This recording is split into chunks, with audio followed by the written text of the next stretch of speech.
साक्रीतील दिव्यांग पत्रकार तथा खानदेश मैदानचे साक्री प्रतिनिधी गादेकर यांच्यासह इतर पत्रकारांना धमकी देणाऱ्या पीएसआय घायतडांची साक्रीतून बदली करण्यात आली आहे।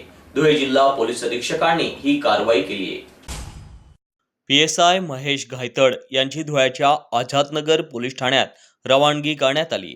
काही दिवसांपूर्वी साक्री पोलीस ठाण्यात दिव्यांग पत्रकार शैलेश गादेकर आणि त्यांचे सहकारी हे कामानिमित्त गेले असता त्यावेळी पीएसआय महेश घायतड यांनी या पत्रकारांना हातपाय तोडण्याची धमकी दिली। झालेल्या प्रकाराबद्दल जाब विचारला असता त्यांनी शिवीगाळ देखील केली। या घटनेनंतर पत्रकारांनी पीएसआय घायतडांचे वर्तन वरिष्ठांच्या निदर्शनास आणून दिले। त्याचा काही परिणाम झाला नाही।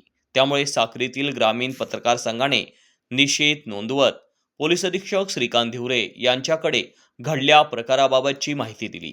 धुळे जिल्हा मराठी पत्रकार संघाच्या वतीने देखील चौकशी करून पीएसआय घायतड यांच्यावर कारवाई करावी अशी मागणी करण्यात आली।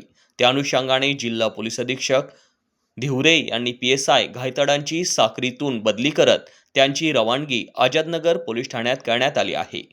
जिल्हा पोलीस अधीक्षकांच्या या कारवाईचे धुळे जिल्हा मराठी पत्रकार संघाने स्वागत करत आभार मानले आहे।